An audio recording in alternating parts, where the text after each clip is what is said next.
दीपक जी और बरखा जी की जो हेल्पिंग नेचर है वो काबिल तारीफ है। उन्होंने अपने रिसोर्सेज लगा के अपने पर्सनल कॉन्टैक्ट करके सारे काम करते हैं।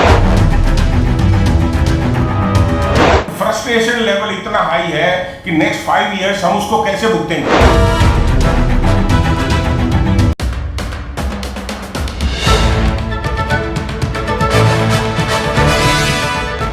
गुरुग्राम में होने वाले नगर निगम चुनाव को लेकर भारतीय जनता पार्टी ने वार्ड 24 से आरती यादव को प्रत्याशी घोषित किया है। आरती यादव को टिकट मिलते ही वार्ड 24 के अंतर्गत आने वाली साउथ सिटी, सिलोखरा, सैनीखेड़ा के निवासियों में रोष व्याप्त हो गया है। साउथ सिटी, सैनीखेड़ा व सिलोखरा निवासियों ने एकजुट होकर उनका विरोध शुरू कर दिया है। साउथ सिटी, सैनीखेड़ा सिलोखरा के निवासियों ने कहा कि उनके इलाके में पार्षद ने कोई भी काम नहीं करवाया है। जब भी किसी काम के लिए कहा गया तो पार्षद के पति द्वारा पैसों की मांग की गई। तीनों ही इलाके के निवासियों ने वार्ड 24 के पूर्व पार्षद के पति पर भ्रष्टाचार का आरोप लगाया। तीनों ही इलाके के निवासियों का कहना है कि भाजपा ने आरती यादव को प्रत्याशी घोषित कर यहाँ के निवासियों से खिलवाड़ किया है, जिसका खामियाजा भाजपा को भुगतना पड़ेगा। उनके इलाके में मूलभूत सुविधाओं का भारी अभाव है, न तो सड़क दुरुस्त है और न ही अन्य इंफ्रास्ट्रक्चर। हर काम उन्हें पैसे खर्च कर करवाना पड़ता है। पिछले 10 साल से सड़कों का बुरा हाल है। जब भी पार्षद को फोन करते हैं, व्यस्तता का बहाना बनाकर पल्ला झाड़ लेती है। जबकि बरखा ने अपने खर्च पर साउथ सिटी में काम करवाए हैं। जब पार्षद ने कोई काम ही नहीं करवाए तो वोट किस आधार पर दे? इसलिए साउथ सिटी के लोग भारतीय जनता पार्टी की प्रत्याशी आरती यादव का विरोध कर रहे हैं। मेरा नाम गौरव है जी। गौरव जी, वार्ड 24 के अंदर आज जन एकत्रित हुए हैं। किस चीज़ के मुद्दों को लेकर आप एकत्रित हुए? क्योंकि लगातार एक बात रखी जा रही है कि भारतीय जनता पार्टी ने जो टिकट दी है वार्ड 24 से, वो कहीं ना कहीं एक गलत चुनाव किया गया है। मेन चीज़ ऐसा है जी, देखिए कि जो हम प्रॉब्लम फेस कर रहे हैं साउथ सिटी में, मेन इंफ्रास्ट्रक्चर की है। सीवर घरों में आ रहे हैं, फिर सड़कें टूटी हुई हैं, लॉ एंड ऑर्डर की प्रॉब्लम भी है। सड़क पे स्कूल की बसें पार्क हो जाती हैं, घूमती रहती हैं। जो मेन रोड्स हैं, ड्रग्स वगैरह जो लेते हैं वो घूमते रहते हैं। पार्क वगैरह कोई मेंटेन नहीं है। मेन प्रॉब्लम है कि इंफ्रास्ट्रक्चर हमारे यहाँ पे बिल्कुल ज़ीरो है। उसी की इम्प्रूवमेंट सारे लोग चाहते हैं और लॉ एंड ऑर्डर अपने आप साथ में इम्प्रूव होगा। जब इंफ्रास्ट्रक्चर इम्प्रूव होगा, लॉ एंड ऑर्डर इम्प्रूव होगा, और इससे ज़्यादा पाथ मेंटेनेंस। हाँ जी। लगातार जो है उनकी बात ये भी की जा रही कि जो यहाँ के पूर्व पार्षद थे आरती यादव, कहीं ना कहीं जो सोसाइटी है यहाँ के, जो वार्ड के जो लोग हैं, उनको जानते भी नहीं लोग। ऐसा देखिए जी, हम यहाँ पे रहते हैं, हम मतलब पर्सनली भी हम ज़्यादा बाहर के लोगों को नहीं जानते हैं। हमारे यहाँ पे जो काम करते हैं, जब हमें ज़रूरत पड़ती है हम लोग इनको अप्रोच करते हैं, दीपक जी को। वो जो भी छोटा मोटा काम होता है वो करवा देते हैं। उस टाइम पे अपना पैसा खर्च के भी काम करवाते हैं बस। तो अगर यहाँ का इंसान होगा तो ऑब्वियसली कॉलोनी का कुछ देख रेख तो होगी ना। जी नमस्कार, मेरा नाम ललित शर्मा है। मैं गांव सिलोखरा का निवासी हूं। आज जो प्रत्याशी हमें चाहिए वो हमें जुझारू और युवा चाहिए। आज हमारे गांव में हमारी पंचायत हुई थी सैनीखेड़ा और सिलोखरा की, जिसमें से हमने निर्विरोध बरखा जी हमारी जो हैं और दीपक भाई हैं, इनको हमने सर्वसम्मति से, एक सहमति से प्रत्याशी घोषित किया है। जो टिकट हम चाहते थे कि हमें मिले, ऐसे प्रत्याशी को मिले जो काम कर सके, वो हमें नहीं मिली है। ये बिल्कुल गलत हुआ है और हम इसका विरोध करते हैं। इससे पहले भी जो पूर्व पार्षद रहे हैं जी आरती यादव, किस तरीके से कभी वो वार्ड के अंदर है समस्या? जी नहीं, बिल्कुल नहीं। आप किसी से पूछ लें, कोई भी जनमानस आपको ये कह दे कि वो यहाँ पे आए हैं, यहाँ पे कुछ काम करवाया है। कूड़े का ढेर लगा हुआ है, सीवर की समस्या है। सैनीखेड़े पे आप पता कर लें, पूरे 1 हफ्ते से पीने का पानी भी नहीं पहुँच पा रहा है। लगातार जो है हमने काफ़ी लोगों से बातचीत रखी है, तो लगातार ये भी कहा जा रहा है कि कहीं ना कहीं उनके ऊपर आरोप भी लगाए जा रहे हैं। जी बिल्कुल है। एक्सटॉर्शन मनी, जो कूड़ा उठाते हैं उनसे भी वो पैसे का डिमांड करते हैं, उनसे भी पैसे लेते हैं। हमें तो ऑडियो भी हैं लड़ाई झगड़े के, उनकी क्लिप मीडिया पे आपके सामने हैं जो चल रहे हैं जो है। तो ऐसे जो दबंगाई वाले इंसान हैं, जो दबंगाई से अपना काम करवाना जानते हैं, जो पैसा ऐंठना जानते हैं, हमें ऐसा प्रत्याशी नहीं चाहिए। हमें चाहिए युवा वर्ग जो हमारे युवाओं की सुने, हमारे समाज के लिए काम करे, हमारे गांव, हमारे जो रोडें टूटी हुई हैं, जो हमारी समस्याएं हैं, उनका समाधान कर पाए। आप मिलने जाओ, वो मिलते नहीं हैं। हमने तो ऐसे प्रत्याशी चाहिए जिससे हम जाके आधी रात पे भी अपनी समस्या बोल सकें। जी बताएं सर। RWS हाउस सिटी 1 का मेंबर हूँ। हमारे एक तो यहाँ पे 10 साल से रोड नहीं बनी है। बाहर ही देखिए, रोड सीवर सारे ब्लॉक रहते हैं। एक बारी भी नहीं आए विधायक, अपना काउंसलर एक बारी भी नहीं आए। जब भी फ़ोन करते हैं बिजी हैं, कोई काम नहीं करा उन्होंने। कौन है काउंसलर?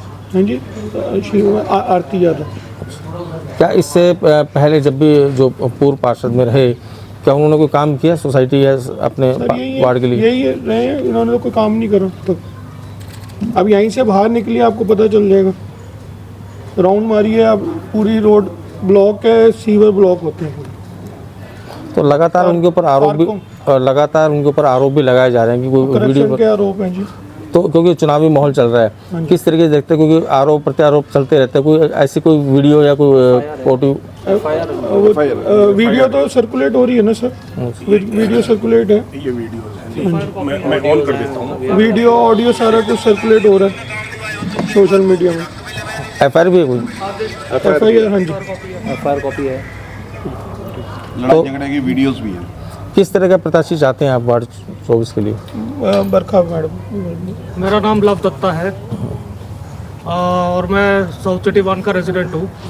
एक्चुअली सोशल मीडिया के ऊपर इतनी चीज़ें आ रही हैं जो हमें देखी जा रही है, इतने ऑडियो मैसेजेस आ रहे हैं, और उसके बाद उनके ऊपर जो काउंसलर हैं उनके हस्बैंड के ऊपर केस भी लगा हुआ है एक्सटॉर्शन का, फिर भी उनको टिकट मिल गई है। मतलब अगर हम लोगों को तो इस टाइप के कैंडिडेट चाहिए नहीं है। एक टाइम पे बीजेपी बोलती है कि हम लोग भ्रष्टाचार मुक्त भारत बनाएंगे, यहाँ पे भ्रष्टाचारियों का फिर से टिकट दे रहे, तो उस हिसाब से हम उन लोगों को इसलिए सपोर्ट नहीं करेंगे। हम लोग बरखा शर्मा जी को ही सपोर्ट करेंगे। और ये आप लोगों की भी जिम्मेदारी बनती है, आप मित्रों की, कि आप लोग भी देखें कि उन लोगों के ऊपर भ्रष्टाचार के केस बने हुए हैं, तो वो उस केस में कितना आगे गया वो केस, क्यों नहीं दोषियों को सजा दी जा रही, क्यों उनको टिकट मिल रही है। सिर्फ इतना ही कहना चाहता हूँ। Thank you. हाँ, आपसे। मेरा गांव सलोखरा है जी, और मैं गांव का नंबरदार हूँ जी।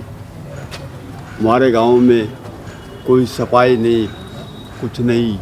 पानी में जी गंदा पानी आ रहा है, कोई सुनाई नहीं देती। कूड़ा जाकर इतना बड़ा बड़ा कुछ बदबू आती है, मच्छर इतने हो रहे हैं बहुत ज़्यादा।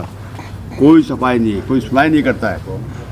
हम बार बार रिक्वेस्ट करते जाते हैं, ऑफिस जाते हैं, उसको बोलते हैं एक सीवर खुलवाते हैं तो उसको 1000 रुपये लेते हैं। अब भी जा देखो इतना बुरा हाल है, आप देख नहीं सकते। आप अभी बदबू आ रही है रास्ते में, सारे सीवर भरे पड़े हैं बिल्कुल। और कहते हैं जब पैसे मांगते हैं 1000 रुपये दो, जो मिलेगा आपका। आज पंचायत हुई थी गांव में, 2 गांव की पंचायत की। हाँ, पंचायत में क्या निर्णय लिया गया है? 2 गांव की आज पंचायत जो हुई थी, गांव में सामूहिक डिसीजन लिया गया है। 2-3 गांव की, आपकी गांव की। ये कहा था भाई, दोनों गांव की पंचायत हुई थी, सलोखरे की और सैनिखेड़े की। अब हम इसको एक ही रहेंगे, एक ही कैंडिडेट रहेगा। कौन रहेगा आपका?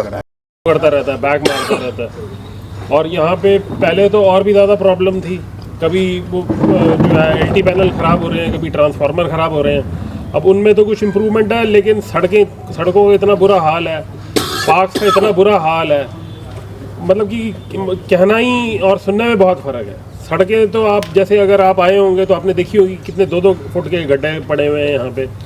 तो ये 10 साल से ऐसा क्यों चल रहा है? वैसे आप इसको स्मार्ट सिटी कह रहे हो, और स्मार्ट सिटी काहे की है ये तो मतलब pathetic. The conditions of the city are मतलब वेरी पैथेटिक। फ्रस्ट्रेशन लेवल इतना हाई है कि नेक्स्ट 5 इयर्स हम उसको कैसे भुगतेंगे। मैं वीडियो देख रहा था, बड़ी करप्शन की वीडियोस हैं। करप्शन कोई नई चीज़ नहीं है इस देश में। मोदी जी ने बहुत अच्छा काम करके करप्शन कम की है, लेकिन Gurgaon is a house of corruption. किस तरह की करप्शन की बात आप कर रहे हैं? मैं कह रहा हूँ सिविक करप्शन, जो MCD का जो हम टैक्स भरते हैं, हाउस टैक्स, जो करोड़ों रुपए जो GM अपने गुड़गांव म्यूनिसिपल डेवलपमेंट अथॉरिटी है उसके पास जो है, उसका जो डिस्ट्रीब्यूशन में मैंने मेरा घर ए ब्लॉक में है, मैंने अपनी सारी, हमने 40-40 हज़ार रुपये दे के अपनी सड़क बनवाई है। मेरे को सुनने में आया है कि उसके बिल बन गए हैं और लोग उसको पैसे जेब में डाल लेते हैं। पैसा खर्च होता है लेकिन हमारे ग्राउंड लेवल तक नहीं पहुंचता है। और पार्षद किस तरह करप्शन कर रहा है? पार्षद इस तरह की कर रहा है जी कि क्योंकि पार्षद की ही तो जिम्मेवारी होती होगी ना। हमको तो बहुत ज़्यादा मालूम नहीं है, लेकिन ये हमें मालूम है कि पार्षद इसमें बिल्कुल इन्वॉल्व है हेवीली। मैंने एक वीडियो भी देखी थी जिसमें कोई उसके ऊपर एलिगेशन डाल रहा है डिस्टॉर्शन के, कोई ठेकेदार, कोई कॉन्ट्रैक्टर। मैंने तो यहाँ तक भी पूछा, मैंने अपने हाउस जो सफाई वाला कलेक्शन के लिए आता है कूड़ा, उससे मैंने पूछा, बोला जी आपको क्या पता हमको कितना पैसा देना पड़ता है। तो हर चीज़ इतनी महंगी हो गई है कि वीटा डेयरी है मेरे घर के पास में, वो कह रहा है मेरे को महीने के 50,000 रुपये देने पड़ते हैं काउंसलर को और जो भी कोई चेयरमैन है उसको जी। तो करप्शन हर जगह है। कहीं बिजली बोर्ड वाले के पास अगर हमारा तार हिल जाता है तो 1000 रुपये लाइनमैन को देने पड़ते हैं उसको ठीक करवाने के लिए। मैंने खुद जेई मतलब इतनी हैवी करप्शन बिजली बोर्ड में भी, मतलब anywhere how can we are all crying. इतनी भयंकर सिचुएशन आ रखी है। और 24 वार्ड सेक्टर, ये साउथ सिटी 1 जो कि 24 वार्ड का हिस्सा है, उसमें तो भाई साहब ने बताया है, किसी से पूछ लो आप गली में जाके कहीं पे भी। तो क्या आप अपना प्रत्याशी उतारने का मन बना रहे हैं अभी? कोई भी anything other than the previous, पुराने वाला जो कैंडिडेट है जिसका नाम मैंने कहीं सुना है कि वो अनिल है, उनकी वाइफ है आरती यादव, वो किसी बड़े नेता के चाहते हैं, उनको पैसे का उनका हिसाब किताब होता होगा कुछ। पर हमारी ज़िंदगी हेल बना रखी है। हमारे जो local, the only person we know as a resident for the last like 35 years I am here, the only person last 15-20 years से जो एक्टिव हैं सिलोकड़ा गांव से दीपक शर्मा है और उनकी वाइफ है बरखा शर्मा, जो कि हमारी अगर हमको कोई इमरजेंसी होती है तो हम उन्हीं को फ़ोन करते हैं, वही आके ठीक करवाते हैं। हारमनी पार्क हमारा दीपक ने बनवाया है 100% पूरे एफर्ट से, जो ओल्ड एज पीपल के लिए, बच्चों के लिए बहुत अच्छा है। तो there thousands of problem we are facing, लेकिन यहाँ पे कोई सुनवाई नहीं है। बिल्कुल ही जंगल राज है। ऐसा लगता है जैसे पूरी सब कुछ प्राइवेटाइज हो गया है, सब कुछ गवर्नमेंट ने कब्जा कर लिया है। और एक नॉर्मल आदमी जो टैक्स पेयर है, जिसने करोड़ों रुपए की प्रॉपर्टी खरीद रखी है, उसकी कोई सुनने वाला नहीं है। बिल्कुल जैसे गुंडा राज टाइप सा ना, जैसे अफ्रीका में और कहीं कंट्रीज़ में हमने सुना है, सूडान में जहाँ फिरौती होती है, खरीदते हैं, उस टाइप का माहौल है जी। It is not expected in a city like Gurgaon, जो वर्ल्ड क्लास है, जहाँ पे 2500 कंपनियों के कॉर्पोरेट ऑफिसेज हैं, जहाँ पे otherwise it is suppose to be the most fastest growing city in our country, but we are in slums. आपको नमस्कार दोस्तों, बात यह है कि हमने अपने काउंसलर को कभी देखा ही नहीं है। हमें पता लगा कि वो 10 साल से यहाँ काउंसलर रहे हैं, लेकिन हमने उनका कभी फेस भी नहीं देखा, कभी हमारे एरिया में आए ही नहीं है। लाइट की पार्कों में कोई लाइट नहीं है, कोई झूले वगैरह लगाए वो तोड़े गए हैं, उसमें कोई ना हॉर्टिकल्चर का कोई आदमी आता है। सीवर को लेके बहुत प्रॉब्लम है। It is not a south city 1, it is a sewer city 1। तो सीवर बिल्कुल चौक रहते हैं, जाम रहते हैं। जैसे जैसे ग्रोथ हुई है उसके हिसाब से पाइपलाइन भी चेंज नहीं की गई है, या उसके लिए कोई क्लीनिंग का भी कोई यहाँ पे इक्विपमेंट नहीं है। स्वीपिंग भी हम लोगों को जब शोर मचाती है तो स्वीपिंग होती है, हम अपने पैसों से स्वीपिंग कराते हैं। हमने अपने एक रखा हुआ झाड़ू वाला, वो बेचारा करता है, अदरवाइज नहीं तो हम तो यहाँ गंदगी में रहें। किस तरह का कैंडिडेट आप डिमांड कर रहे थे पार्टी से, उम्मीद कर रहे थे भारतीय जनता पार्टी से? हम चाह रहे थे कोई दबंग और अच्छा जो इस एरिया के लिए जानता हो और काम करे। कन्हई गांव से जो कैंडिडेट हमें पता लगा कि थे, कोई अनिल यादव, उन्होंने कभी यहाँ पे कभी पैदल मार्च, कभी कोई काम इस एरिया में नहीं किया है। तो हम उस एरिया से, उस कामों से वंचित रहे हैं। साउथ सिटी 1, सुशांत लोग और जो विलेजेस हैं वो सब वंचित है जी। काम की यहाँ कोई ग्रोथ नहीं है। गड्ढे हुए हैं, आप जिस रोड से आए होंगे वहाँ भी 1-1, 1.5 फुट के गड्ढे हैं, और बरसातों में तो 2-2 फुट पानी पड़ जाता है। कई लोगों की गाड़ी चौक हो गई है, क्योंकि जो इम्पोर्टेड गाड़ियाँ हैं उसमें आगे से पानी चला जाता है। तो ऑडी, BMW, तो यहाँ पे इतनी गाड़ियाँ मतलब लोगों की ख़राब हुई है, इंजन ख़राब हुए हैं, बता नहीं सकते। 3 बजे फ़ोन करो, वो हमारी खुद मदद करने पर्सनली आए हुए हैं, अपने पर्सनल रिसोर्सेज। एक सबसे बड़ी बात है हेल्पिंग नेचर। दीपक जी और बरखा जी की जो हेल्पिंग नेचर है वो काबिल तारीफ़ है। उन्होंने अपने रिसोर्सेज लगा के, अपने पर्सनल कॉन्टैक्ट्स करके सारे काम करते हैं, जबकि वो कोई पोजीशन होल्ड नहीं करते, बट सिर्फ क्योंकि उनकी एक हेल्पिंग नेचर है, वो एक चाहते हैं कि जन विकास एक हर जगह साउथ सिटी का विकास हो, इस वार्ड का विकास हो। वो अपनी तरफ से सारे एफर्ट्स डाल के, सारे रिसोर्सेज डाल के काम करवाते हैं, इसीलिए वो इतने लोकप्रिय हैं। और सारे लोग अभी अगर आप कहीं सर्वे भी करेंगे आपको पता लगेगा कि दीपक जी और बरखा जी का ही नाम आगे चल रहा है। अभी भी सब लोग एक्सपेक्ट कर रहे थे कि उन्हीं को ही टिकट मिलेगी, अनफॉर्चुनेटली नहीं मिली, कोई बात नहीं, बट जनता इसका जवाब देगी पोलिंग करके बरखा जी को जिताकर। टिकट गलत दी है जी, टिकट गलत दी गई है। हाल है अभी यहाँ पर पार्क्स के पैसे अभी तक नहीं आए हैं मेंटेनेंस के। हम खुद 5-5 हज़ार रुपये महीना देकर पार्क्स मेंटेन कर रहे हैं। माली हमारे खुद के हैं, स्वीपर्स हमारे खुद के हैं, रोड्स हमने खुद बनवाई हैं 1-1 लाख रुपए देकर। और दूसरी बात, ये जो पार्क्स का पैसा है हमें पता नहीं वो कहाँ यूज़ हो रहा है, क्यों नहीं आ रहा है, we don't know. That is also something जो अब देखना चाहिए। जी कौन सी सोसाइटी की बात कर रहे हैं मैं साउथ सिटी 1 की बात कर रहा हूँ जी। और साउथ सिटी 1 के इतना ब्यूटीफुल हो सकता है, इतना सुंदर ही हो सकता है, but due to his incompetence, her incompetence, वो आ नहीं रही हैं। और आधे से ज़्यादा लोग तो उनका नाम भी नहीं जानते हैं क्योंकि कभी वो विजिट ही नहीं किया उन्होंने। इसीलिए उनके कारण यहाँ we are living in a mess. बहुत ज़्यादा गंदगी हो चुकी है। आप बाहर जाइए, हर जगह कूड़े का ढेर है। और जब बारिश होती है यहाँ पर लोग तो सोचते थे गाड़ियाँ जो खर्चते हैं इसकी जगह हम बोट्स खरीद लें, ये सब पर्सनल बोट्स में जाया करेंगे। यहाँ से इतना बुरा हाल हो जाता है बाहर। रोड्स के अंदर गड्ढे नहीं है, गड्ढों के अंदर रोड बनाने की कोशिश चल रही है शायद, इतना ज़्यादा बुरा हाल है। सिक्योरिटी का बहुत बुरा। सिक्योरिटी कल भी यहाँ पर भाई साहब के यहाँ दारू के ठेके खुले हुए हैं, दारू के ठेके खुले हुए हैं। फ़ोन स्नैचिंग इतनी ज़्यादा है। कल ही एक जी ब्लॉक के रेजिडेंट की हमारे यहाँ साउथ सिटी 1 में फ़ोन स्नैचिंग हुई है। वो दर दर भटक रहे थे कि उनको कहीं से CCTV की फुटेज मिल जाए। तो मतलब बुरा हाल है यहाँ पर, कुछ भी काम नहीं।